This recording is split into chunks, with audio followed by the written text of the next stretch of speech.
안녕하세요. 바른투자 커뮤니티 주식부자 양성소 멘토를 맡고 있는 이빨톡톡입니다. 오늘 주제는 공포의 패닉 장세 역사를 돌아보면서 지금 현재 상황이 아닌 미래를 보자 라는 이야기를 해보기 위해서 이런 주제를 가지고 나왔습니다. 공포에 잠식되면 큰 기회를 모두 놓친다. 2020년 3월 12일 이제 목요일날 이제 제작했던 영상인데요. 금요일날 좀 앞에 거를 좀 수정을 했어요. 금요일날 폭락이 너무 크게 나와서 이런 부분을 좀 수정을 해서 이야기를 해보겠습니다. 일단 단기 시황부터 짚어보면 우리나라 증시가 금요일날 거의 한 마이너스, 코스닥 같은 경우는 마이너스 한 14%, 코스피 같은 경우는 마이너스 한 8% 정도가 지수가 하루 만에 변동성이 이렇게 나왔어요. 그리고 한 2분의 1 정도는 회복이 해서 이제 마무리가 됐죠. 그러니까 코스피 같은 경우는 마이너스 한 3, 4%에서 끝났으니까 플러스 한 3, 4% 정도 바닥 구간에, 그러니까 단기적으로 빠졌던 폭을 되돌리면서 이제 마무리가 됐고요. 미증시에서 보니까 플러스 한 9% 정도 상방으로 끝났습니다. 그럼 다음 주 월요일 날 우리나라 흐름은 어떻게 될 거냐? 보통 이제 미증시가 올라가면 올라가고 내려가면 내려갈 거다라고 생각하는 분들이 많은데 그렇게 계산하는 게 아니에요. 미증시보다 강하고 약하고 같은 부분들을 볼 때 미증시가 플러스 9%가 됐으면 우리나라는 8%까지 빠졌다가 반등이 4%가 미리 선반영이 된 거죠. 플러스 4%, 5%를 보는 겁니다. 그리고 나서 이제 월요일날 미국 증시 선물 흐름이 마이너스냐 플러스냐에 따라서 여기서 더하고 빼고를 하면 되겠죠. 그래서 그것보다 강하면 우리나라 증시가 미증시보다 강한 거고 약하면 약한 거예요. 그런 식으로 단기적인 흐름을 봐야 됩니다. 그래서 단순하게 올랐으니까 올라가고 내려갔으니까 내려가고 이런 게 아니란 말이에요.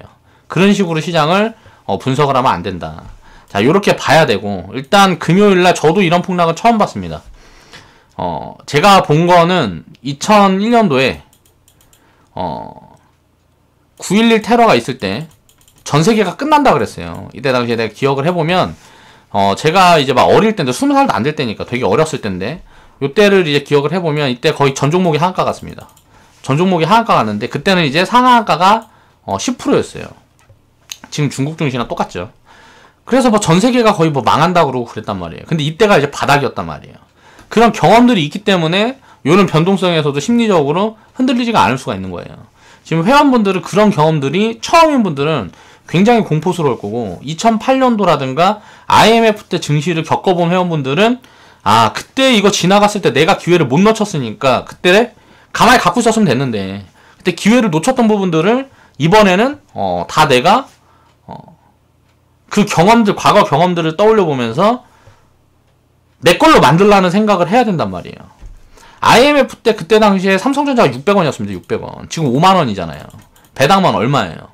자, 지금부터 10년, 20년이 지나면 그렇게 된단 말이에요. 똑같은 구간이란 말이에요. 지금에서 증시가 더 빠지고 덜 빠질지는 몰라요. 모르는 거란 말이에요.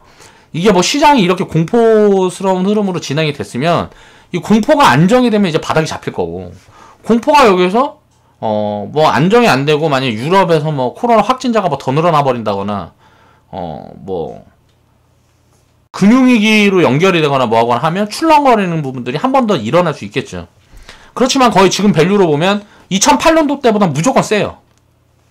그러니까 2008년도보다 밸류 구간이 무조건 싼 구간이기 때문에 자, 2008년도 이후에 어떻게 됐는지 흐름을 보고 IMF 이후에 어떻게 됐는지 흐름을 보면 IMF 이후에 2001년도 9.12 테러를 기점으로 해갖고 어떻게 됐냐면 2007년도까지 대세 상승장이 나왔어요. 6년, 7년.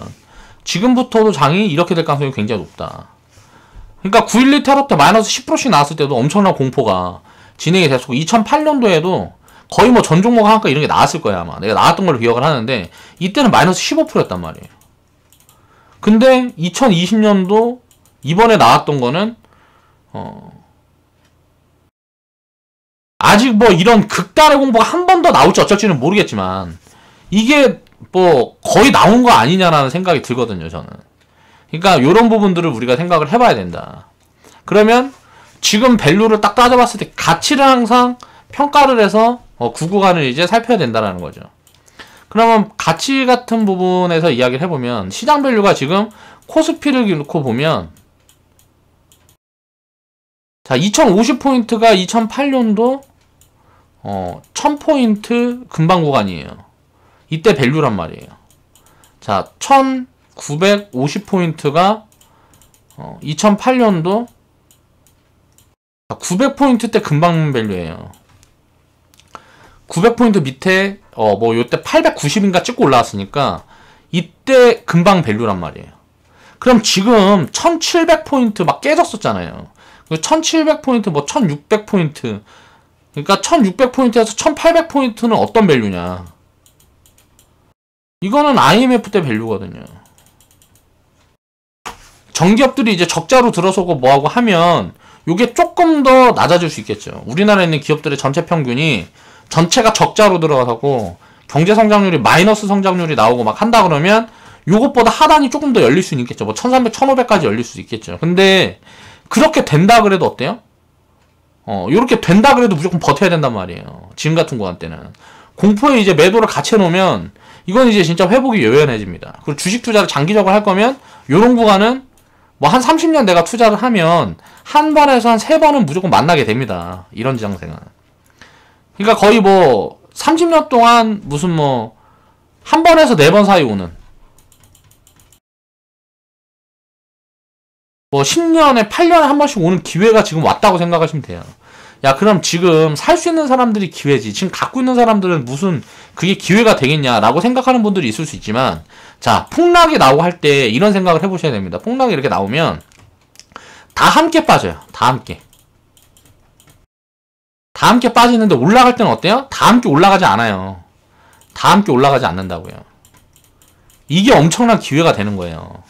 자, 우리가 비중 관리를 하는 이유를 생각을 해보셔야 됩니다. 주식 투자를 하는 사람들이 지금 막 해서 전문가라고 증권방송에서도 막 이야기를 하는 사람들 중에 손실을 빨리 회복하기 위해서 압축을 해야 되고, 뭐 이렇게 해서 이만큼 올라가면 팔고 이만큼 내려오면 사고 막 이런 거 하라 그런단 말이에요. 그런 거 하면 안 돼요. 그런 거에서 엇박자 한번 타버리면 이 반등 다 놓칩니다. 자, 종목수를 무조건 섹터를 나눠서 50개고 200개고 나눠 놓고 종목수 이렇게 뿌려 놓고 먼저 올라오는 거 덜어서 못 올라오는 걸로 비중 확대를 해야 된단 말이에요. 그래야 확률적으로 절대 소외되지 않는 상승을 다 내 걸로 만들 수가 있다고요. 이런 부분들에 대해서 생각을 해보셔야 됩니다. 뭐 지금 종목 많은 사람들 압축해가지고 그 종목도 빨리 올라오는 거 타가지고 뭐가 빨리 올라올 건데, 지금 뭐라 그래요? 자, IT가 빨리 올라올 거다 얘기하는 사람들 있죠. 자, 헬스케어가 빨리 올라올 거다 얘기하는 사람이 있어요. 자, 가치주 너무 싸니까 가치주가 빨리 올라올 거다라고 얘기를 하는 사람이 있단 말이에요. 자, 절대 저평가인데 밸류를 보고 사면 무조건 이거 사야 되겠죠. 자, 성장을 놓고 보면 어때요? 테마성이라든가 이런 걸 좀 따지면 이런 걸 사야 되겠죠. 자, IT가 반도체 가격이 올라가고 있고 뭐하고 있고, 그러면 다 이제 좋은 것들은 다 이렇게 있단 말이에요. 그러면 여기에서 뭐가 올라올 건데 이걸 맞출 수 있는 사람은 없다니까요. 맞출 수 있다라고 생각을 하는 거지. 어떤 것들이 먼저 밸류를 반영하고 먼저 이렇게 치고 나갈지는 아무도 모르는 겁니다. 그냥 확률적으로만 이게 높지 않겠느냐라고 저도 생각을 하는 거예요. 왜 지금 이제 금리 수준이라든가 이런 것들 때문에 항상 이럴 때는 성장 섹터가 밸류를 이제 많이 받고 가는 경우들이 역사적으로 통계적으로 계속 반복되어 왔으니까 통계적 자료를 가지고 이야기를 하는 거란 말이에요. 이렇게 분산을 해놓고 먼저 올라오는 걸 덜어서 아닌 것들 다 막아야 된단 말이에요. 그래야 이게 기회가 되는 거예요. 올라갈 때는 다 함께 올라가지 않는다고. 빠질 때는 다 함께 빠집니다. 공포가 잠식돼 있을 때는 전부 다 팔자가 이제 한꺼번에 쏠린다고요. 올라갈 때는 다 함께 올라가지 않아요. 돈이 쏠리는 쪽으로 버블이 세게 들어간단 말이에요.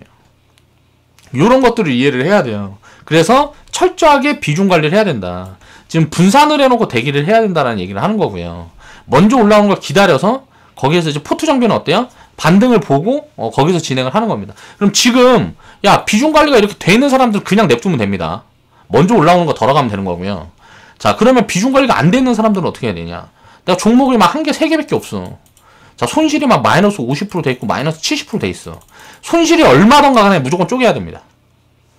지금 갖고 있는 자금이 예를 들어서 뭐 1억이었는데 이게 뭐 5천만 원 됐다. 3천만 원 됐다. 괜찮아요. 괜찮다니까요. 금방 회복된다니까. 그러면 종목이 이렇게 돼 있으면 이 5천을 가지고 섹터 다 다르게 해갖고 무조건 10개, 100개 쪼개야 돼요. 자, 3천 가지고 쪼개야 된다고요.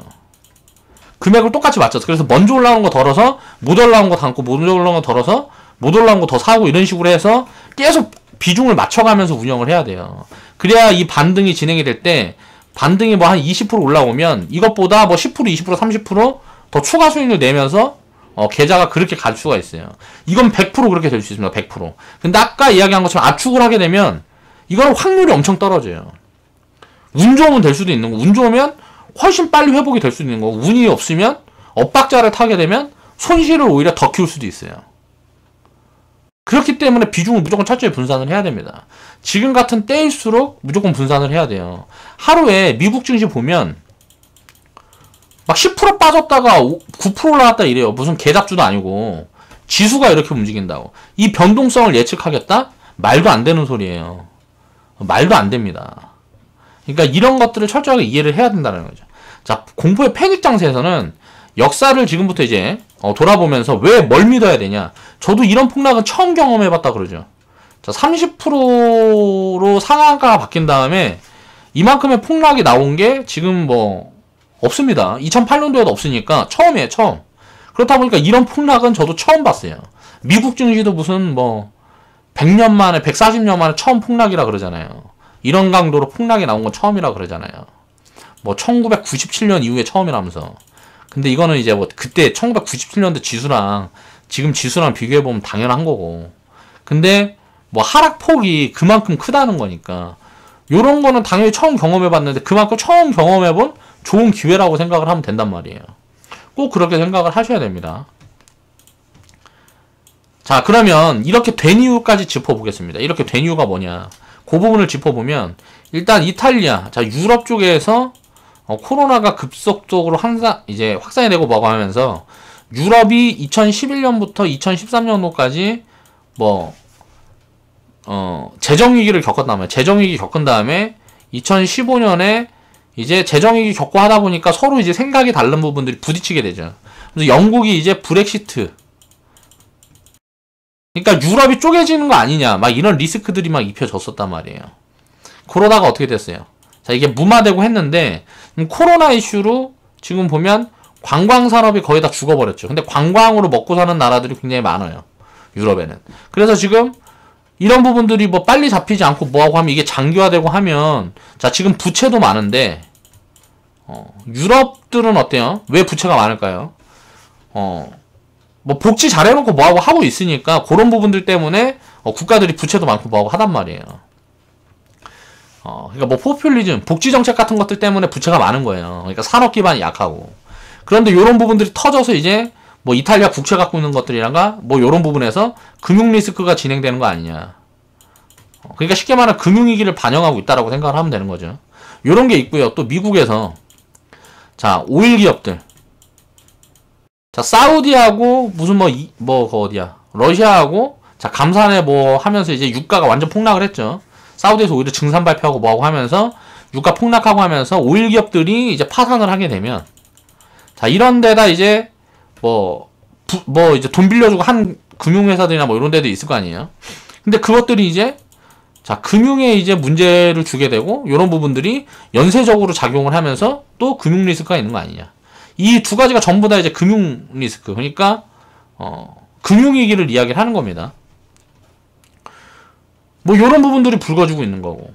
그 다음에 또 보면 러시아랑 뭐 사우디랑, 자, 얘네들이 생산은 무슨 뭐 10불이라 그러는데 재정 수지까지 생각을 해보면 러시아는 한 40불에서 45불 정도 유가가 유지가 돼야 지금의 재정을 유지를 할 수 있는 그런 구간이고, 사우디 같은 경우는 뭐 이제 한 30불에서 한 40불 정도 유가가 유지돼야 지금 수준에서 지금 수준의 재정을 유지할 수 있는 그런 부분이다라는 얘기가 있어요. 그러니까 경기 침체, 중동의 경기 침체, 중동 국가들이 다 경기 침체로 진행이 되면서 이런 부분에 대해서 딱 금융 리스크가 오는 거 아니냐. 그러니까 시장은 전부 지금 금융위기를 반영을 하고 있다라고 생각을 하시면 됩니다. 야, 그러면 금융이 진짜 오면 더 빠질 거 아니냐라고 생각할 수 있겠죠.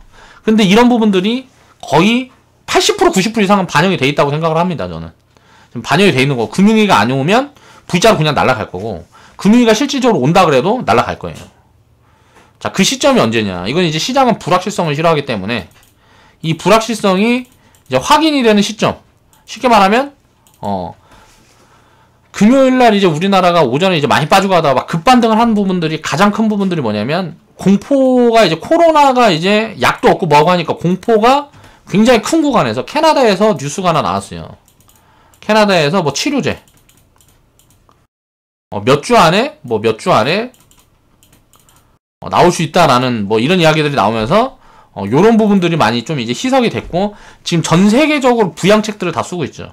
유럽 같은 경우 뭐 ECB에서는 지금 보면 양적 완화 정책을 이제 이야기를 하고 있습니다. 금리 인하는 마이너스 금리이기 때문에 더 이상 하기도 힘들죠. 마이너스를 더 크게 키워갖고 마이너스 지금 뭐 1%인데 은행에다 맡기면 뭐 1년 맡기면은 마이너스 3%씩 내 돈을 깨먹고 뭐 준다, 이렇게 금리를 계속 낮출 수가 없잖아요. 근데 지금 뭐 미국 같은 경우는 금리 인하도 하고 양적 완화도 다 한다 그러고, 전 세계적으로 그러니까 돈을 푼다는 것들이 지금 계속 나오고 있죠. 중국 같은 경우도 이제 재정 정책에 대해서 또 이제 막 이야기가 나왔고요. 요런 거는 이제 이거 잡힐 때까지 계속 나올 거란 말이에요. 그러면 증시 폭등은 언제 시작이 되냐? 이건 무조건 폭등으로 갑니다. 무조건 폭등으로 가요. 역사적으로 그렇지 않은 경우가 없었고, 수백 년 동안 한 번도 그렇지 않은 경우가 없었어요. 근데 이제 폭등이 언제 시작되느냐? 코로나가 끝나야 갑니다. 재정을 쓰고 금리를 인하를 해가지고 뭐 부채 부담을 낮춰주고 이런 부분들이 반영이 되려면 다시 소비가 살아나야 되거든요. 근데 코로나가 지금 진행이 되면서 소비를 억지로 죽여놓은 구간이잖아요. 소비를 억지로 죽여놓은 구간이라서 사람들이 이제 이동도 못하게 하고 서로 각국이 다 지금 장벽 채우고 있잖아요. 우리나라 들어오지 마. 이런 걸 다 하고 있다 보니까 어때요? 이런 것들이 다 죽어있는데, 이 코로나가 끝나는 순간 어때요? 이런 이연 효과가 발생해서 서프라이즈가 무조건 나올 거란 말이에요. 그러면 1분기, 2분기 내에 끝날 건데, 지금 이제 3월달까지가 1분기니까 1분기 내에 끝날 수도 있어요. 2분기부터 서프라이즈가 진행이 될 수도 있고 3분기부터 진행이 될 수도 있단 말이에요. 그럼 바닥은 어디서 나오냐? 자, 3월에서 6월에 무조건 나온다고 보면 돼요. 어딜지 모르겠어요. 그리고 나서 어때요? 자, 급반등 시작되는 거예요. 근데 이걸 어때요? 꼭 이렇게 움직일 거다. 지금 당장부터 이거를 반영을 해서 먼저 움직일 수 있다고요. 지금부터 그냥 움직일 수 있다는 거예요. 그렇기 때문에 지금 흔드는 거에 절대 당하면 안 된다는 거죠. 코로나가 전 세계를 예를 들어서 진짜 뭐 흐사평처럼 전 세계 인구를 뭐 한 2분의 1 정도 날려버린다든가, 뭐 한 3분의 1 정도 날려버린다든가, 이렇게 되면 리스크가 더 커질 수 있겠죠. 근데 그런 부분들이 아니라 그러면 이거는 뭐 그냥 담보되어 있는 폭등이에요. 그러니까 요런 구간에서 절대 공포에 막 잠식되고 막 하면 안 된단 말이에요. 내가 여유가 있으면 더 사는 거고, 뭐 여유가 없으면 그냥 가진 거 그냥 대응을 해도 굉장히 수익을 키울 수 있는 그런 구간이다라고 생각을 하면 된다는 거죠. 제가 전 영상에서 뭐 V자 반등 이야기하고, 그리고 버블에 대해서 이야기를 하고 하면 다 미친놈이라고 이야기를 할 거란 말이에요. 지금 폭락해갖고 막 다 죽는다 그러는데 지금 V자 반등 버블 이야기를 하고 있단 말이야. 근데 요런 것들이 진짜 왜 그렇게 될 수 있는지를 역사를 보면 다 보인다고요. 그래서 오늘은 그 부분을 이야기를 해보기 위해서 요런 영상을 준비를 해봤습니다. 이제 슬슬 제가 이제 뭐 욕을 먹고 또 이제 그럴 구간들이 왔어요. 이제 시장이 이렇게 많이 빠지고 힘들고 뭐하고 하면 이제 탓할 사람이 필요하고 욕할 주체가 필요하고 하니까, 자, 이제 욕바지가 제가 되드릴 테니까 제 영상이 마음에 안 들고 이제 짜증이 나고 많이 짜증 나고 하는 사람도 있으면 댓글로 막 욕하세요. 괜찮아요. 그런 거 전처럼 제가 뭐 1년 전, 2년 전처럼 멘탈이 그만큼 약하지 않기 때문에 그런 부분들 다 받아들일 수 있습니다. 그리고 나중에 진짜 이런 흐름들이 제가 이제 이야기하는 이런 부분들이 제 영상을 보고 계시는 분들이나 우리 회원분들한테 도움이 됐으면 좋겠다 라는 생각에 이런 것들을 제가 시간 내서 준비하고 뭐하고 해서 과거 이런 자료를 찾아갖고 말씀을 드리고 하는 거지, 내가 뭔 나쁜 마음으로 이런 걸 하겠느냐고요. 그러니까 지금 보면 이런 공포가 이제 딱 들어오고 시작하면 사람들이 이제 멘붕이 되면서 지금만 보인단 말이에요. 나중에 움직일 것들이 안 보여요. 그래서 이런 부분들이 지금부터는 이제 그냥 뭐 10배씩 가는 종목들, 그런 것들 찾아가는 준비를 해야 된다라고 생각을 하시면 됩니다. 자, 보여드리겠습니다. 자, 이야기를 해볼게요. 과거 역사를 보면서. 지금 2018년도부터 이어지고 있는 길고 긴 조정장을 이겨내자. 지금 코스피 지수가 35% 빠졌고 코스닥 지수가 47% 빠졌죠. 그럼 둘 다 평균 해보면 대충 한 41% 정도 되네요. 그럼 지금 계좌가 마이너스 41%보다 덜 나 있으면 굉장히 대응을 잘하고 있는 거예요. 항상 계산할 때 이렇게 해보면 됩니다. 그러니까 지금 뭐 1년에서 3년 내에 지금 운영하고 계시는 분들 중에 계좌가 지금 뭐 마이너스 30% 이내가 돼 있다. 그러면 굉장히 잘 돼 있는 거라고. 계좌 관리가 잘 돼 있는 거라고요. 그리고 마이너스 뭐 기간이 얼마 안 된 분들 마이너스 50%, 마이너스 70% 이렇게 돼 있는 분들도 있을 거란 말이에요. 이거 지금 같은 구간에 상관없어요. 이제 막 상승장이 진행돼 있고 막 이렇게 돼 있을 때 계좌가 요렇게 돼 있으면 이제 문제가 되는 거지. 지금처럼 이렇게 폭락이 돼 있고 할 때 계좌가 이렇게 되는 건 상관없다니까요. 이거 무조건 다 되돌려 줍니다. 물론 근데 비중 관리 같은 부분들은 필수적으로 돼 있어야 되는 부분들은 계속 강조드리면서 말씀을 드리고 있으니까 그 부분에 대한 내용은 이해하고 계실 거라고 생각을 하고요. 우리 회원 평균은 지금 보면 플러스 5%에서 마이너스 한 30% 정도 될 것 같아요. 회원분들 평균 계좌 손실률이. 그러니까 제일 많은 분들이 지금 마이너스 10%에서 마이너스 20%대에 있는 분들이 제일 많을 것 같고요. 조금 늦게 가입하신 분들이나 뭐 이런 분들은 마이너스 30% 가까운 분들 좀 있는 것 같고요. 자, 플러스를 지켜내고 있는 분도 몇 분 되시는 것 같습니다. 그러니까 커뮤니티 내에서 계속 투자하고 계셨던 부분들에서, 그럼 이제 플러스 되어 있는 분들은 수익이 되게 많이 늘어나겠죠. 요번에 반등이 이거 절반만 되돌려도, 이 하락폭의 절반만 되돌려도 이거 이제 절반 되돌리는 건 1, 2년 안에 나올 거란 말이에요. 그래도 계좌 수익률은 막 50%, 70%까지 갈 거고, 마이너스 한 30% 가 있으면 플러스 한 20%, 30%까지 갈 거고, 그리고 마이너스 10%, 20%면 플러스 30%, 50%까지 갈 거란 말이에요. 그러니까 결국은 지금 구간에서 매몰돼서 지금 손실 찍혀 있는 것만 쳐다보고 있지 말라는 소리예요. 자, 밸류 체크 청산가치 기준은 제가 아까 처음에 말씀을 드렸었죠.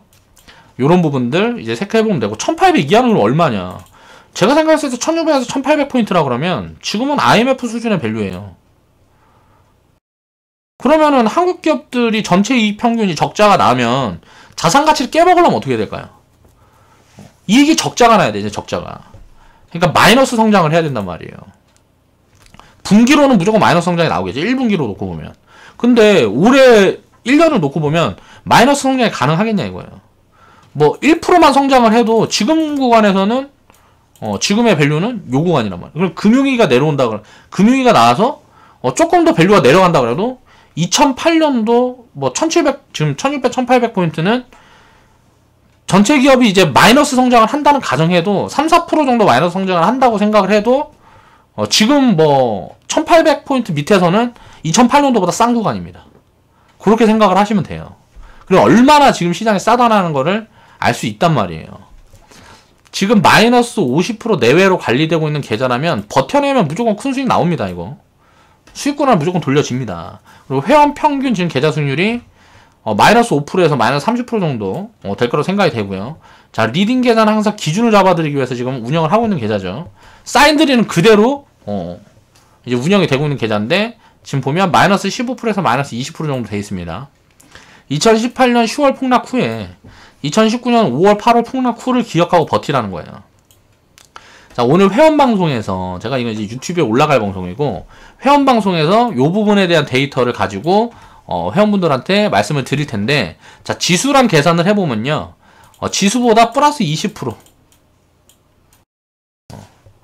지수 수익률 마이너스 난 거, 플러스 난 거 이거 더해보면, 이 기간 동안에 2018년 10월부터 지금까지, 뭐 19년 이때부터 지금까지 보면, 플러스 20%에서 플러스 24% 정도, 계좌 수익률이 괜찮아요. 그러면 이거는 굉장히 지금 관리가 잘 돼 있다라고 보시면 됩니다. 그러니까 리딩 계좌를 이걸 계산을 해가지고 제가 회원방송에서 오늘 정리를 해드릴 텐데, 그러면 지금 이만큼 아웃퍼폼 하고 있다고요. 그러니까 워렌 버핏이 연평균 수익률이 20%라 그러잖아요. 20%면 연평균 뭐 60년 이거 수익을 이렇게 냈다 그러면 60년 동안 워렌 버핏은 지수보다 플러스 14% 더 낸 거예요. 60년 동안 지수는 한 6% 정도 올라갔으니까, 그러면 요거를 이제 워렌 버핏은 지수보다 플러스 14% 더 낸 거라. 우리는 워렌 버핏보다 지금 수익이 더 잘 나고 있다고 생각을 하시면 된단 말이에요. 수익률을 이렇게 데이터를 잡아가는 거예요. 빠져있는 거한테 연결해놓고 들 빠져있고 그러면은 이건 아웃퍼폼 돼 있는 거고, 다 올라갈 때도 더 올라가 있고 하면 아웃퍼폼 돼 있는 거고, 그런 부분들을 체크를 해야 된다는 거죠. 얼마가 더 빠지는지는 지금 구간에서 중요하지가 않다. 절대적 평가 구간이기 때문에 그냥 더 살 수 있으면 더 사고, 중간에 샀다 팔았다 하면 안 됩니다. 지금 같은 구간에서 진짜 샀다 팔았다 잘못하면 진짜 모르겠어. 선수들은 수익이 되게 많이 나는 장이긴 해요.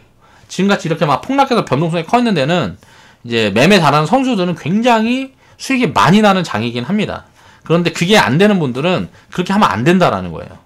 그냥 가만히 갖고 있으면 수익이 저절로 놔주는 구간까지 오니까 지금 같은 데에서는 내가 진짜 매매에 특출나지 않다라고 생각하는 분들은 매매는 최대한 자제하시고 비중 쪼개서 그냥 가지고 가는 그런 방향의 운영을 하시라고 말씀을 드릴게요. 자, 반등이 시작될 때를 놓치면 이제 그게 리스크입니다. 빠지는 건 같이 빠져도 돼요. 근데 예를 들어서 지수가 이렇게 올라가고 있는데 여기에서 이렇게 2017년 올라가고 있는데 이게 마이너스가 확대된다. 요거는 잘못되고 있는 거거든요. 이렇게 되지 않으면 돼요. 그렇게 되려고 그러면 비중을 쪼개놔야 된다고요. 이렇게 올라가는데 마이너스가 나기가 되게 힘들겠죠. 올라가는 것들이 훨씬 많으니까. 그럼 대부분 플러스가 나야 되는데 플러스도 이렇게 올라갈 때는 오히려 지수보다 더 나기가 힘들어요. 그러니까 마이너스가 이렇게 날 때 여기서 흔들면서 이제 움직이고 할 때 이때 수익률을 최대한 쌓아놔야 이제 계좌가 이제 지수가 올라가고 막 이렇게 할 때 수익률이 조금씩 늘어나는 거예요. 이런 부분들에 대한 이해를 해야 된다는 거죠. 자, 이제 지금부터는 이런 것들은 이제 지금 상황에 대해서 이제 설명을 드렸던 거고, 과거에 이렇게 돼 있던 부분들을 이제 짚어보자는 거예요. 쫙. IMF 이후부터 짚어보겠습니다. IMF 이후에 뭐 1918년도부터 1998년도부터 지금까지 2020년까지 20년 동안 어떤 기회가 있었고 이런 폭락 때마다 어떻게 진행이 됐는지 한번 보겠습니다. 자, IMF 때 삼성전자는 얼마나 빠졌을까요? 내가 지수 아까 이야기를 하면서 이런 얘기를 했던 이유가 뭘까요? 지금 계좌가 마이너스 50% 작살내서 된다 라고 이야기를 하는 이유는 뭐냐면요, 요렇게 돼 있으면 이제 시장이 빠질 때, 이렇게 빠질 때는 중소형주들을 보통 더 많이 갖고 있겠죠. 개인 투자자들이니까. 그러면 마이너스 지금은 50% 뭐 이렇게 나 있는 게 정상이에요. 뭐 여기서부터 투자를 시작했다 그러면 마이너스 40% 뭐 이렇게 나 있는 게 정상이란 말이에요. 40% 50% 나 있는 게 정상이라고. 지수보다 더 많이 빠지니까 계좌가. 그러니까 마이너스 70% 마이너스 50% 돼 있어도 상관이 없다라는 이야기를 하는 거예요. 그래서 왜냐하면 과거에도 보면 IMF 때 지수가 75% 빠졌을 때 삼성전자는 뭐 74% 빠졌지만 삼성전자가 아닌 중소형주들은 어떻게 됐을까요? 마이너스 90%씩 빠졌어요. 마이너스 90% 마이너스 95%씩 빠졌다고, 이 꼭지에서. 자, 1994년부터 IMF 올 때까지 4년간 조정장이 있었습니다. 이 4년간의 조정장 동안 4년 동안, 그러니까 한 3년 동안 삼성전자는 74%가 빠진 거예요. 그리고 반등이 조금 이렇게 나오면 이게 개미털기. 199% 이렇게 탁 되돌려준 구간이 개미털기라고. 뭔가 이슈가 붙으니까 이제 움직인 거죠. 2달 만에 이렇게 움직이니까. 삼성전자가 2달 만에 199%가 올랐어요. 하락이 이렇게 과하게 나오게 되면 요런 종목들이 막 쏟아진단 말이야. 근데 이게 어디서 나올지를 몰라. 요렇게 나오면 여기서 덜어놓고 요 밑에서 못 움직인 것도 사놓고 이것만 반복하면 된단 말이에요. 지금 같은 장은 진짜 돈을 많이 벌 수 있는 장이에요. 수익을 많이 쌓아갈 수 있는 장이라고. 근데 거기서 대응이 엇박자가 나고 요런 데서 예를 들어서 막 급등 나고 막 이런 거 따라붙고 여기에서 갖고 있는 거 팔아가지고 요런 거 따라붙으면 어떻게 돼요? 이거는 죽어버리는 거예요. 손실 계속 누적된다고요. 그런 거 몇 번 하면 금방 깡통 납니다. 회복이 안 돼요. 그래서 요런 거를 철저하게 내가 100%다 이런 것들을 취해갈 수 있게끔 운영을 해야 된다는 얘기를 하는 거예요. 자, 삼성전자가 자, IMF 때까지 이렇게 빠질 때 70%, 74% 빠진다면 어떻게 됐을까를 보자는 거예요. 자, 그 다음에 자, 개미털기 199% 움직였던 게 어디에요? 여기란 말이에요. 199%. 보이지도 않죠. 자, 이게 개미털기라고요. 자, 꼭지에서 70% 빠졌는데 70% 빠지기 전에 들고 있던 사람이 자, 그 자리에서 1년, 2년 만에 어떻게 됐어요? 1년, 2년 만에 197% 플러스로 바뀝니다. 그러니까 지금 회원분들은 앞으로 2년, 3년 동안 계좌가 무조건 더블 이상 나온단 말이에요. 자, 무조건이란 말은 빼겠습니다. 무조건 나와요. 그러니까 무조건 나온다고. 이게 그렇게 될 수밖에 없어요. 그러니까 이런 원리들을 이해를 해야 돼요. 역사적으로 한 번도 그러지 않은 적이 없거든요. 이런 폭락 다음에는 뭐 100% 이런 수익들은 다 나온다니까요. 근데 이 폭락이 지금 올지를 모르는 거지. 저는 사실 버블장이 먼저 한번 진행이 되고 요런 폭락장이 진행될 거라고 생각했는데 폭락을 먼저 두들겨 맞은 거예요. 그냥 그렇게 생각을 하시면 됩니다. 자, 꼭지에서 70% 마이너스가 뻗었는데 이 꼭지에서 산 다음에도 꼭지 구간에서 이렇게 올랐단 말이에요. 삼성전자만 이랬을까요? 이때 이제 닷컴 버블이 바로 있었는데 IMF 다음에 바로 닷컴 버블이 진행이 됐어요. 1년 동안. 닷컴 버블 때 이렇게 올라간 겁니다. 자, 삼성전자 말고, 자, 중소형주들은 마이너스 90%까지 빠졌다가 어떻게 됐냐면, 플러스 10,000% 갔어요, 10,000%. 마이너스 90%까지 빠졌다가 100만원이 10만원이 됐죠. 자, 10만원으로 바뀝니다. 자, 이 10만원이 1000만원 됐어요. 닷컴 버블 때 이렇게 됐다고요. 자, 90%가 빠진 다음에 90%가 95% 빠진 다음에 이게 100배, 300배 이렇게 갔다고요. 그래서 제가 마이너스 70%, 50%에 상관이 없다라고 얘기를 하는 거예요. 그럼 지금 닷컴 버블처럼 될 게 뭐가 있는데? 이런 건 이제 정확히 알 수는 없으니까 분산을 해두는 거죠. 뭐 헬스케어가 될 수도 있고, 뭐 4차 산업 관련 뭐가 될 수도 있겠죠. 그걸 우리가 정확히 알 수가 없잖아요. 그러니까 분산을 해놓고 주는 거 먹는 거예요. 닷컴 버블 때 그럼 전부 다 IT만 올라갔냐? 아니라니까요. IT가 이렇게 올라갈 때 IT는 10배씩 올라갔죠. 다른 것들은 3배, 4배씩 올라갔어요. 평균적으로. 진짜 못 올라간 게 한 2배. 이 바닥에서 연결해놓고 이야기를 하는 겁니다. 그럼 못 올라간 애는 어때요? 자, 마이너스 70%가 있는데 여기서 100% 가봐야 자, 마이너스 20%네, 그럼 아직도. 그쵸? 요런 종목도 있는 거고, 요런 거 하나 나오면 어떻게 될까요? 자, 이거랑 평균해보면 어때요? 무조건 먹는 거잖아. 그래서 분산을 해놓고 있으면, 요런 걸 만날 땐 논한다니까요. 그러니까 지금부터는, 앞으로 지금부터 1, 2년 동안은 논하는 구간이에요. 그렇게 생각을 하시면 돼요. 이런 폭락이 났으면, 매물은 싹 털려가지고, 진짜 올라가는 종목들은 무서운 상승이라는 걸 경험하게 될 거예요. 투자는 항상 오래 하는 사람이 이깁니다. 요걸 보면서 또 뭘 생각을 해봐야 되냐면 수익의 기회는 계속 반복해서 옵니다. 반복해서 오는데 그 기회를 계속 잡아내기 위해서는 장기간 인내심이 필요할 때가 있어요. 자, 닷컴 버블 때 삼성전자는 10배 올랐습니다. 여기서부터 바닥에서 10배 올랐죠. 자, 고점부에서는 2배 올랐어요. 아, 2배가 아니고 3배 올랐네. 그러니까 200 플러스 200%니까 3배 오른 거죠. 2,600원짜리가 7,000원 됐으니까. 그런데 그러니까 꼭지에 사서 이 당시에 꼭지에 사서 마이너스 70% 손실 중이라고 이 사람이 망한 게 아니라는 거죠. 여기서 털리니까 망한 거예요. 자, 요런 걸 이해를 해야 된다는 거예요. 자, 여기에서 삼성전자 1000% 수익 났다고 수익을 관둔 사람이 있어요. 예를 들어 투자를 하는데, 자, 이 투자는 오래 하는 사람이 이긴다는 게 무슨 말이냐면, 여기서 600원 에서 누가 운 좋게 7,000원에 먹었다 이거야. 여기서 10배 수익 내고, 야, 이 사람이 예를 들어 투자를 관뒀어. 관두진 않았겠죠. 또 꽝통 났겠죠. 닷컴 버블 꺼질 때 꽝통 났을 거란 말이에요. 이것만 경험한 사람은 무조건 깡통 났겠죠. 근데 오히려 이 사람은 어떻게 됐을까요? 장기 투자자가 될 가능성이 굉장히 높아요. 야, 이렇게 손실이 났었는데 수익이 나네. 이 이유가 뭘까를 공부를 하고 분석한 사람은 무조건 이런 원리들을 이해할 수밖에 없단 말이에요. 구조상. 꼭지에 산 사람은 야, 이거 그냥 장기적으로 계속 갖고 가야 되겠다 라고 생각을 해서 예를 들어 지금까지 갖고 있었다고 쳐보자고요. 이때 이 사람은 200% 수익인데 자, 10년 후에 어떻게 됐을까요? 자, 이 10배 수익 낸 사람이 자, 지금까지 갖고 있었을 수가 있었겠냐 이거예요. 자, 이렇게 되는 걸 확인한 사람은 갖고 있을 수 있단 말이에요. 이런 사람들이 확률이 훨씬 높다고요. 지금 새로 이제 주식시장에 진입하는 사람들은 전부 다 단타꾼입니다.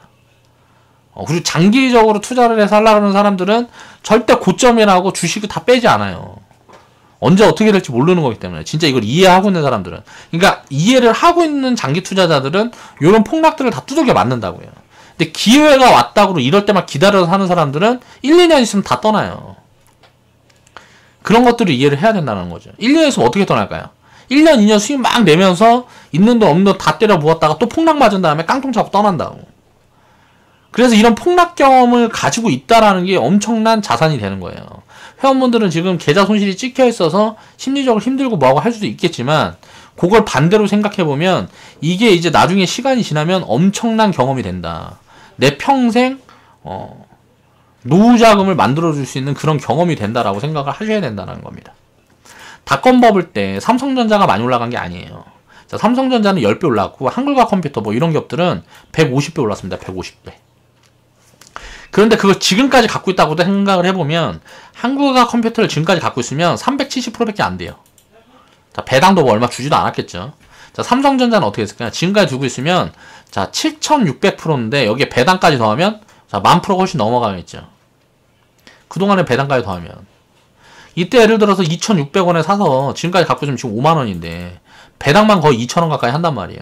근데 1,000원 만약에 600원에 사서 지금 5만원까지 갖고 왔으면 배당만 원금의 2배, 3배를 주는 거예요. 1년에. 매년 이렇게 돈을 배당으로 주고 주가가 올라가는 거는 어때요? 초과적으로 내 자산이 늘어나는 거죠. 그러니까 요때 이 단기적인 움직임만 보고 와 이때 삼성전자 10배 이거 먹었으면 대박인데 라고 생각하는 사람은 어때요? 이건 초보예요. 초보. 이거는 초보라고 초보. 이걸 딱 보면서 야 삼성전자가 이렇게 된 걸 보면 야 이런 기업들을 지금 찾아가지고 10년 20년 동안 보유할 수 있는 방법을 찾아야 되겠다. 이렇게 생각을 해야지. 이거 보고 야 이 수익 이렇게 낼 수 있는 거 없을까 1년 만에? 이렇게 생각하는 사람들은 하수란 말이야. 하수. 초보라고 초보. 주식에 대해서 투자에 대해서 제대로 이해를 못하는 사람이라고. 그런 부분들을 이해를 해야 되나. 그러니까 마이너스 70%가 나도 자 제가 닷컴 기업들 얘기를 했죠. 마이너스 90%가 나도 어때요? 마이너스 90%가 났는데 뭐 10배 뭐 플러스 1000%로 돌려준다고요. 90% 고점에 샀어도 바닥에 샀으면 어때요? 10,000%. 물론 이거를 다 먹진 못하겠죠. 이건 버블인 거니까 버블을 다 먹을 수는 없고 버블의 한 10분의 1 정도는 먹을 수 있겠죠. 10분의 1 정도. 버블의 10분의 1 정도. 이거는 뭐 닷컴 버블은 뭐 미친 버블이었으니까. 그럼 미친 버블이 또 꺼졌죠. 버블은 어때요? 항상 꺼집니다. 버블이 꺼진 다음에 어떻게 돼요? 자, 돈을 다 빨아가요. 이 버블에서. 이때 들어오는 돈들을 닷컴 버블이 다 빨아간다고. 그 다음에 어때요? 폭락이 오니까 다 죽어버려요. 자, 2017년도에 바이오 버블 터진 다음에 신라젠 이런 걸로 다 죽여버린 것처럼 또 다 죽여버린다고. 그 다음에는 자, IT가 소외되고 다른 게 가요. 자, 다른 게 간 게 뭘까요? 닷컴 버블이 꺼진 다음에 어떻게 됐을까요? 이제 인프라 관련주들이 움직인단 말이에요. OCI. 이게 이제 뭐 이때 당시에 태양광 버블 타고 좀 핫했던 종목이고 거의 대장주 중에 하나고 금융, 건설, 철강 무슨 뭐 화학 관련된 요런 기업들이 대부분 다 뭐 10배 이상씩은 다 갔어요. 자, 이것도 어때요? 닷컴 버블이 꺼질 때 75%가 꺼집니다. 75%가 꺼져요. 그 다음에 얘는 어떻게 됐냐? 자, 닷컴 버블은 어때요? 자, 4년 조정 다음에 1년 온 거예요. 1년. 4년 조정. 여기서 보면 자, 4년 동안 조정을 받죠. 여기서 4년 동안 조정 온 다음에 1년 오른 거예요. 1년. 4년 조정한 다음에 1년 올랐어요. 1년. 닷컴 버블. 그러니까 어때요? 뭐 얼마 못 움직이는 거지. 1년 동안. 올라가봐야 얼마나 올라가. 10배 가면 다 가는 거지. 근데 어때요? 자, 장기적으로 보자고요. 75%가 빠집니다. 지수가 닷컴 버블이 꺼지면서 코스피가 반토막 나요. 또 54%가 빠져요. 자, 이럴 때 어때요? 종목들은 막 70%씩 빠진다고 또. 그 다음에 어떻게 되냐고. 닷컴 버블이 지난 다음에 닷컴 버블이 꺼지고 나서 어떻게 되냐고. 닷컴 버블이 꺼진 다음에 자, OCI는 고점에서 20배, 저점에서 100배. 자, 고점이 15,000원이에요. 저점이 3,700원. 저점에서 10,000%. 자, 고점에서 2,400%. 몇 년? 자, 1년 동안 움직이는 게 아니고 1년, 2년, 3년, 4년, 5년, 6년. 6년을 갔어요. 6년. 자, 대세 상승장. 이때부터 본격적으로 올라가기 시작한 거는 2004년부터 2007년. OCI는 어때요? 자, 이 1년에 다 올렸죠. 이 이전에는 다른 종목들 훨씬 셌다고.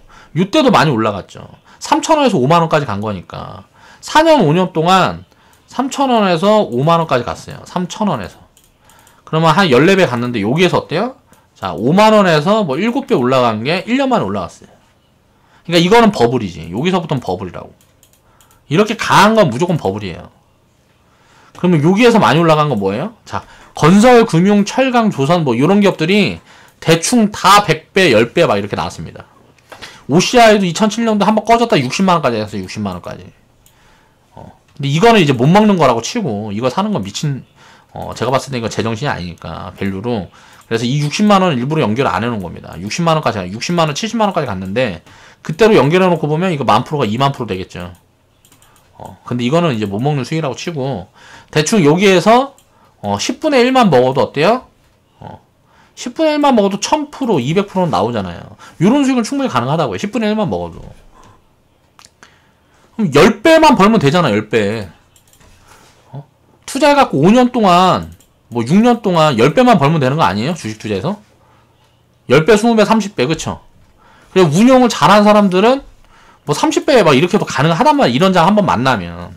요런 기회가 지금 오고 있다라고 생각을 하셔야 된다고요. 야, 그러면 그때는 야 대세 상승장 오고 막 그랬으니까 그러지. 그 다음에는 2008년도에 또 폭락이 옵니다. 폭락이 왔을 때 어때요? 현대차가 70% 빠져요. 현대차가. 자, 처음에 IMF 때는 뭐 봤어요? 자, 삼성전자가 어때요? 70% 빠졌잖아요. 그쵸? 70% 빠진 다음에 1년 만에 올라갔어. 자, 그때 내가 그래 삼성전자 안 갖고 있었다 치자고요. OCI 갖고 있었어. 닷컴 버블 때 얘도 한 5배밖에 못 올랐어. 얘는 10배 못 올라가고. 또 70% 빠졌어. 그 다음에는 어때요? 삼성전자보다 훨씬 세게 올라갔어. 자, 그 다음에 야 그래 OCI도 못 갖고 있고 삼성전자도 못 갖고 있었어. 난 닷컴 버블도 소외되고 무슨 닷컴 버블 이후에 뭐 2007년도까지도 소외됐어. 야, 근데 나는 현대차를 갖고 있었다. 근데 현대차가 그 2007년도 고점부터 뭐 한 70% 빠졌어. 2007년도 고점 현대차는 한 2005년도부터 빠진 것 같아. 2005년인가 2006년도부터 빠졌어요. 그때부터 빠진 거 치면은 70% 훨씬 더 빠졌을 거예요. 아무튼 굉장히 많이 빠졌어요. 자, 고점에서는 거의 90% 이상 폭락했어요. 90% 폭락했는데 90% 폭락한 자리에서 14배 올라갑니다. 현대차 우선주 보면. 고점에서는 90% 폭락했어요. 90% 폭락했는데 어때요?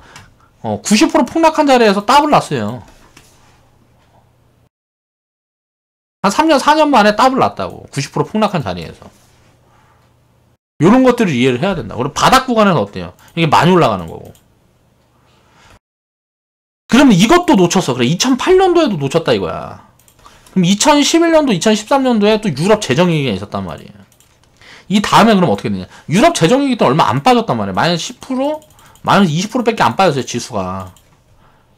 그 다음에는 어때요? 이때 했던 게 화장품하고 음식료예요. 그러면 지금 제가 짚어드리는 종목들 중에 안 올라간 게 하나라도 있냐고, 섹터 중에. 자, 화장품 섹터도 어때요? 자, 2011년도, 13년도 구간에서 여기에서 올라간 게 8배, 800%입니다. 많이 올라갔으니까 주도 섹터죠. 그쵸? 자, 여기서부터 올라간 게 400%예요, 4배.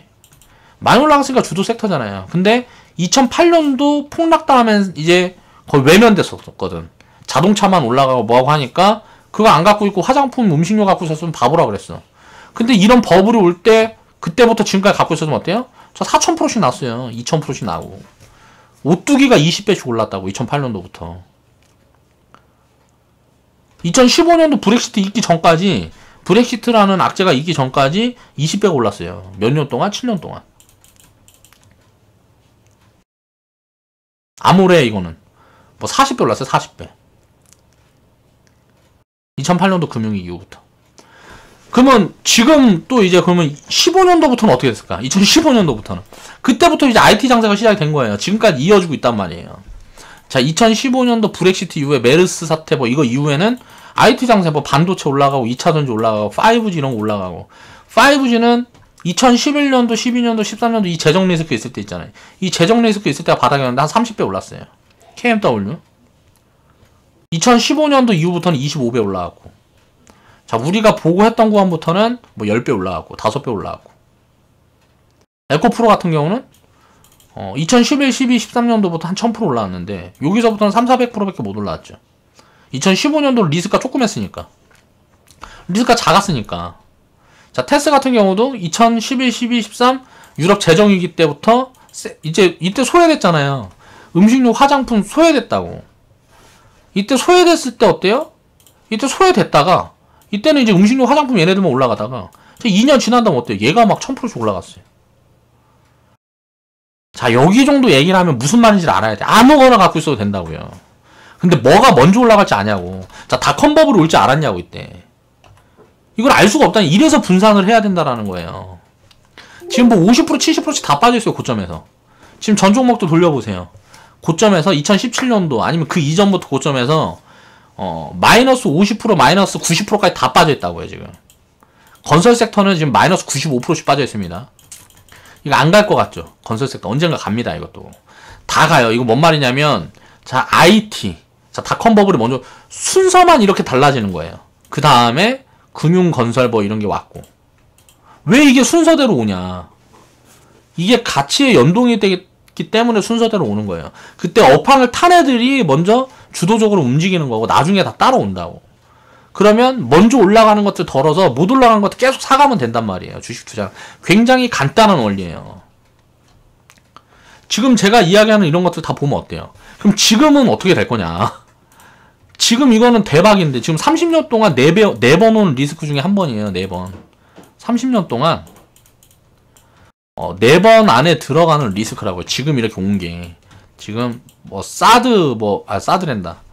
지금 코로나 이게 온 게 30년 동안 4번 있었던 리스크예요. IMF 때, 그리고 2008년도, 그리고 닷컴 버블 때도 있으니까, 닷컴 버블 꺼질 때, 그리고 2008년도 금융위기, IMF, 닷컴 버블, 그리고 지금처럼 많이 빠진 게 없어요. 처음이에요, 처음. 그럼 이 다음엔 어떻게 될까?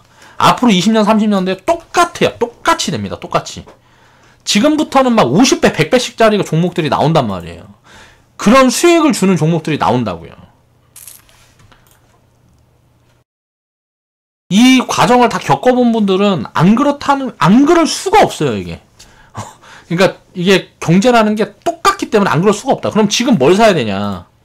다 사면 되는데 골고루 사놓으란 말이에요. 근데 우리는 이제 먼저 움직일 게 IT하고 헬스케어라고 생각을 한단 말이에요. 그래서 비중을 이렇게 채워놨어요. 자, IT는 뭐 5G 카메라 모듈, 디스플레이, 반도체, 2차 전지, 빅데이터 등등 있겠죠, 또. 여기에 뭐 이제 35%. 자, 헬스케어는 고령화 모멘텀, 뭐 바이오, 의료 장비, 제약, 성장 섹터 35%. 자, 버블이 뭐가 먼저 올지 모르는데 얘네 둘 중에 하나가 될 가능성이 굉장히 높다라고 보고 있으니까 요거 두 개로 먼저 쪼개놓은 거예요. 왜? 지금은 저금리 시대예요, 저금리.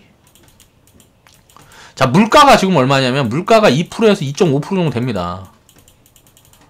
물가가. 성장률은 몇 프로나? 우리나라 성장률. 지금 뭐 이제 코로나 때문에 떨어지고 뭐 이런 거 말고 성장률 몇 프로 얘기했어요? 자, 2% 얘기했죠. 그럼 금리가 어느 수준에 있어야 돼요? 금리가 2%, 2.3%. 이 수준에 있는 게 적당하다고요. 근데 지금은 어때요? 금리가 1%대잖아요. 그러면 요럴 때는 성장 섹터가 거의 확률이 굉장히 높아요. 먼저 버블로 치고 갈 가능성이. 그러면 IT 헬스케어. 요 부분을 준비해놨잖아요. 우리는 이런 폭락도 다 준비를 해놓은 거라고요. 그리고 나서 어때요? 자, 자치주, 가산주는 이 금리 인하 시점, 저금리 시점에서 고금리 시점으로 무조건 돌아서는 구간이 나온단 말이에요. 시장이 버블러 가면, 자산 가격이 버블러 가면 무조건 고금리 시대가 됩니다. 버블을 막아야 되니까. 버블이 무한 팽창할 수가 없어요. 이건 터지면 죽어버리는 거기 때문에 버블을 막아야 되니까 무조건 고금리 시대가 옵니다. 그게 되면 어떻게 될까요? 자산주들하고 가치주들이 부각을 받을 수밖에 없어요. 지금 너무 싼 섹터 보면 금융건설 섹터 엄청 쌉니다, 진짜. 요런 것들은 그래서 기본적으로 이만큼은 갖고 있고 지금 당장 모든 주에다 계속 모아가야 된다는 거죠. 그리고 금리 인상이 시작되는 구간들이 오면 요런 것도 폭등할 거라고요. 저는 폭등할 거라고 생각을 해요. 주도주로 다시 들어설 수 있을 거라고 생각을 합니다.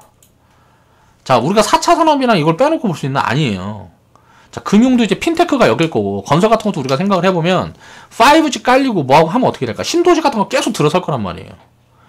지금 뭐 구축되어 있는 인프라에다가 뭐 5G 깔고 사물 인터넷 깔고 뭐 이런 거 하려고 하면 위에다 뭐 헬기장 짓고 태양광 새로 집어넣고 얼마나 힘들겠어요. 태양광 다 연결해서 신축으로 다 뽑아야 자, 도시를 다 토탈로 해가지고 구축하는 사업들이 SOC 산업으로 전 세계적으로 진행이 될 거라고요. 건설 섹터도. 이런 이제 인프라 갖춰지면 5G 인프라 깔리고 이제 뭐 자율주행 사물 인터넷 이런 것들이 보편화되기 시작하면 그런 도시들이 새로 깔릴 거라고. 그럼 부동산도 재편되겠죠. 그런 데들이 인프라가 좋아. 그럼 그런 게 이제 본격적으로 진행이 되고 뭐하고 하면 어떻게 될까요? 건설은 이제 초호황을 맞겠죠. 건설 기업들은 이제 초호황을 맞겠지. 근데 그 시점이 언제일지 모르는 거지. 그러니까 지금 엄청 쌀 때 그냥 모아서 뭐 이게 3년이고 5년이고 올 때까지 그냥 계속 모아가는 거라고요. 그 다음은 자, 자동차 같은 경우 보면 뭐 있어요? 자, 수소차, 자율주행. 좀 절대 저평가잖아. 소재 부품주들. 뭐 이런 거 요 정도. 제가 이제 핵심적으로 보고 있는 섹터는 요 정도예요. 지금은. 아직 철강이라든가 이런 것들은 좀 애매해요. 지금 뭐 업황적으로 너무 애매하고 해서 요렇게 정도 보고 있는데 이유가 있다라는 거죠, 다. 그러니까 요런 것들을 체크를 해보면 돼요. 그래서 아이디어가 중요하죠. 그리고 밸류 같은 경우는 지금 같은 구간에서는 비싼 게 없습니다. 전체 섹터 다 뒤져봐도 비싼 게 없어요. 진짜 엄청난 기회가 오고 있다고 생각을 하시면 됩니다. 폭락이나 장기 하락 후에 장기적으로 주도 섹터는 기본적으로 10배씩 갑니다. 10배씩. 그리고 많이 가는 것들은 막 100배씩 가는 거예요. 1998년도, 2017년, 지금 20년 동안 계속 반복이 되고 있어요. 자, 2007년도 고점 찍고 2008년도 폭락 온 다음에 자, 2009년도까지 자, 회복이 됐죠. 2011년도까지 회복이 됐어요.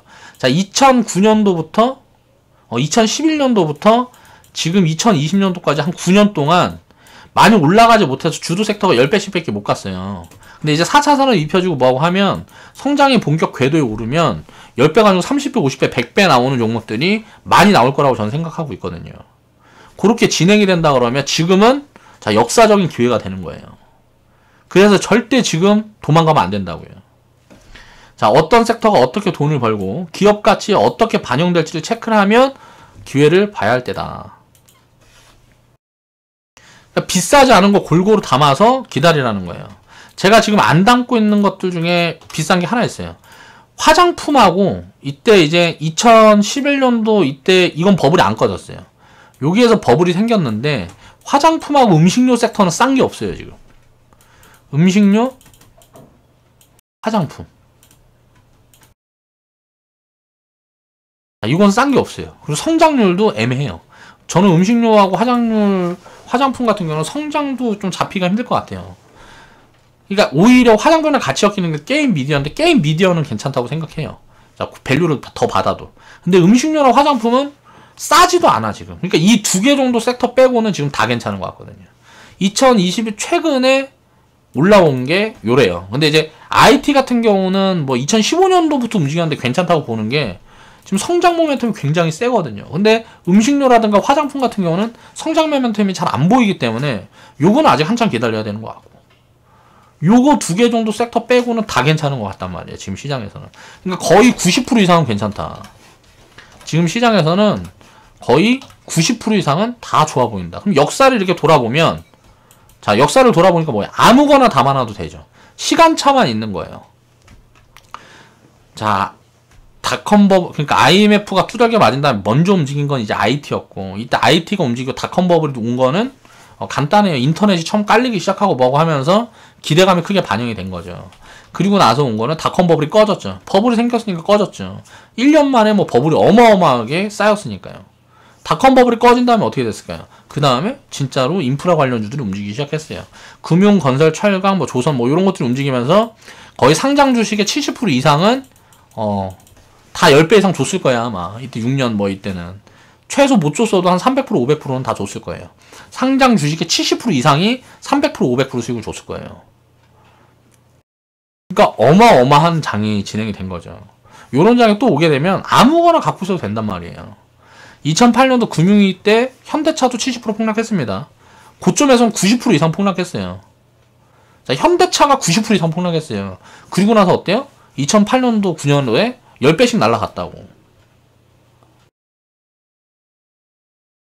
그리고 나서 이제 노조 생기고 뭐하고 하면서 힘들어지고 있는 거고. 자, 2011년도, 2013년도에 자, 유럽 재정위기.